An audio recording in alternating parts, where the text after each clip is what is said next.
ఓం శ్రీ గురుభ్యో నమః. వాగర్ధావివ సంపృక్తౌ వాగర్ధ ప్రతిపత్తయే జగతః పితరౌ వందే పార్వతీ పరమేశ్వరౌ. ఈరోజు మనం కౌండిన్య మహర్షి గురించి తెలుసుకుందాం. ఆయన భార్య పేరు ఆశ్రేయ. కౌండిన్యుడు ఒక గొప్ప ఋషి. ఇతడు వేద విజ్ఞానంలో నిష్ణాతుడు. అతడు గొప్ప జ్ఞాని. ఆయన భార్య పేరు ఆశ్రయ. ఈయన గణేశుని భక్తుడు. ఒకరోజు తన భార్య ఆశ్రయకు దోర్వ అనగా గరిక యొక్క ప్రాముఖ్యతను వివరిస్తే ఆమె దానిని నమ్మలేదు. దానితో ఆ కౌండిన్య మహర్షి తన భార్యతో, నీకు ఏమైనా సందేహాలు ఉంటే ఇంద్రుని వద్దకు వెళ్ళి దోర్వా బరువుతో సమానమైన బంగారం కావాలి అని అడగమన్నాడు. తన భర్త సూచనను అనుసరించి ఆశ్రయ ఇంద్రుని వద్దకు వెళ్ళి ఆయన ముందు ఒక దోర్వాని ఉంచి, నా భర్త ఈ దోర్వా బరువుతో సమానమైనటువంటి బంగారాన్ని అతనికి ఇవ్వమని చెప్పింది. ఇంద్రుడు అలాగే అని ఒక దూతను ఆమెతో పాటు కుబేరుని వద్దకు పంపి ఆమె కోరుకున్న బంగారాన్ని ఆమెకు ఇవ్వమని ఆదేశించాడు. తక్కెడలో ఎంత బంగారం పెట్టినా దోర్వా బరువుతో తోగకపోయేసరికి కుబేరుడు తన భార్యతో పాటు తక్కెడలో కూర్చున్న దేవతలంతా కలిపి కూర్చున్నా కూడా దోర్వా బరువుతో సరితూగలేదు. వారంతా ఆయనతో పాటు కౌండిన్య మహర్షి వద్దకు వెళ్ళి, ఈరోజు మేమంతా దోర్వా యొక్క మహిమను తెలుసుకున్నాం, క్షమించండి అని ప్రార్థించారు. తరువాత కౌండిన్య మహర్షి కపిలవస్తు అనే చోట శాక్యుల వద్ద శుద్ధోదనుని రాజు కొలువులో ఆస్థాన విద్వాంసునిగా నియమించబడ్డాడు. ఆయనకు సిద్ధార్థుడు పుట్టినప్పుడు జాతకం ప్రకారం ఆయన జ్ఞానోదయం పొంది బుద్ధుడు అవుతాడు అని, అనంతరం తన శిష్యుడు అవుతాడు అని ప్రతిజ్ఞ చేసిన ఏకైక పండితుడు ఈ కౌండిన్యుడు. కౌండిన్యుని వద్ద తన శిష్యులతో పాటు 6 సంవత్సరాలు అభ్యాసంలో ఉన్న కొన్ని విషయాల వల్ల విరక్తి చెంది జ్ఞానోదయం పొందిన తరువాత కౌండిన్యునకు ఆయన శిష్యులకు తన మొదటి ధర్మ ప్రసంగాన్ని వినిపించాడు. కౌండిన్యుని ద్వారా మొదటి భిక్షువుగా అర్హత పొందాడు. కౌండిన్యుడు ఇతర సన్యాసులతో కలిసి బుద్ధునితో ధర్మాన్ని వ్యాప్తి చేయటానికి బీహార్, ఉత్తరప్రదేశ్, గంగా మైదానాల గుండా కాలినడకన ప్రయాణించాడు.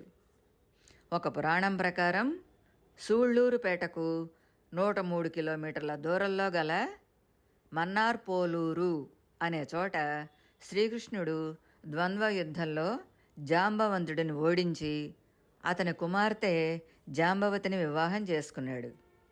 అక్కడ శ్రీకృష్ణుని భార్యలైన సత్యభామ, జాంబవతి విగ్రహాలతో పాటు కన్నీరు కారుస్తూ ఉన్నట్లుగా భ్రమ కలిగించేటటువంటి జాంబవంతుడి విగ్రహం చూసేవారికి ఆశ్చర్యాన్ని కలుగు చేస్తూ ఉంటుంది.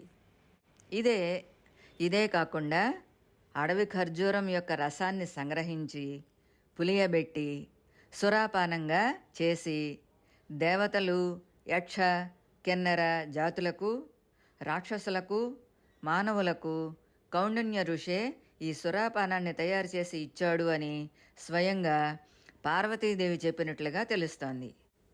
ఈ పానీయానికి సంతోషించిన రాక్షసులు, దేవతలు కౌండిన్యునికి గౌడ లేదా మానవ జాతికి అధిపతి అనే బిరుదును ప్రదానం చేశారు అని చెబుతారు. గౌడ పురాణం ప్రకారం క్రీస్తు శకం 1300 ప్రాంతంలో కర్నూలు జిల్లాలో నివసించిన కౌండిన్య మహర్షి నుంచి పరశురాముని కాలంలో జీవించి ఉన్న సోమవంశ క్షత్రియుల శాఖ నుండి ఉద్భవించిన కౌండిన్యుని శిష్యులు అనేక మంది ఉన్నారు.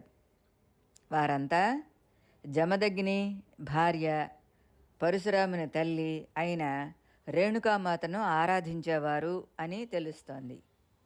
కౌండిన్య మహర్షి నుంచే కౌండిన్య, భరద్వాజ, కశ్యప, వశిష్ఠ, మార్కండేయ, ధనుంజయ, దత్తాత్రేయ వంటి గోత్రాలు ఏర్పడ్డాయి. వీరందరూ విభూతిదారులుగా ఉండి విష్ణువును, శివుని ఆరాధిస్తూ వైష్ణవులుగాను శైవులుగాను విభజించబడి గోదావరి నదీ పరీవాహక ప్రాంతంలో అభివృద్ధి చెందారు.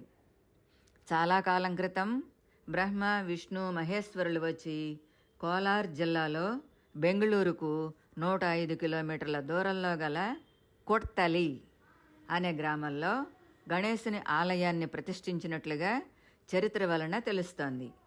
దేవతలంతా వచ్చి కలిసిన ప్రదేశం కాబట్టి కుడు మలే అని పేరు వచ్చి క్రమంగా కురుదు మలే అనే పేరు స్థిరపడింది. కౌండిన్య మహర్షి ఏకాంతంగా నివసించిన కొండను కుతాద్రి అని, కౌండిన్య క్షేత్రం అని పిలుస్తారు. త్రేతాయుగంలో రావణుని సంహరించిన తరువాత రాముడు ఇక్కడ పూజించబడ్డాడు అని కూడా మనకు తెలుస్తోంది. ద్వాపర యుగంలో శ్రీకృష్ణుడు ఈ ప్రదేశాన్ని సందర్శించాడు అని, తరువాతి కాలంలో విజయనగర రాజులు ఆలయాన్ని అభివృద్ధి చేశారు అని చెబుతారు. కౌండిన్య గోత్రానికి భారతదేశంలో లెక్కలేనన్ని బ్రాహ్మణ కుటుంబాలు ఉన్నాయి. ఆగ్నేయ ఆసియా రాజ్యాల చరిత్రలో కౌండిన్యుడు భిన్నమైన బ్రాహ్మణుడు అని చెప్పబడింది. బ్రాహ్మణ వంశానికి చెందిన కౌండిన్య గోత్ర ప్రవర ఈ విధంగా ఉంది. వాసిష్ఠ మైత్రావరుణ కౌండిన్య త్రయారుషేయ ప్రవరాన్విత కౌండిన్య గోత్రోద్భవస్య అని వస్తుంది. గౌడ కులానికి చెందిన కౌండిన్యుడు వశిష్ఠుని వంశం వాడు. ఆ సమయంలో ఆయన భార్య పేరు మాయాదేవి. ఆమెకు 10 మంది కుమారులు అని, వారి పేరు మీదనే గోత్రాలు ఉద్భవించాయి అని కూడా, ఈయన కూడా త్రేతాయుగం నాటివాడు అని, వారిలో ఆఖరివాడైన కాటమ గౌడుడు అనువాడు శివపూజ దురంధరుడై కైలాసానికి వెళ్ళి శివలింగాన్ని తెచ్చి అనంతపురం జిల్లాలోని కదిరి పట్టణానికి 1.5 మైళ్ళ దూరంలో గల ముక్తాపురము అనే గ్రామంలో 18 ప్రాకారాలతో శివాలయం నిర్మించి కైవల్యం పొందినట్లుగా శివపురాణం వలన మనకు తెలుస్తోంది. ఓం కౌండిన్య మహర్షియే నమః. స్వస్తి.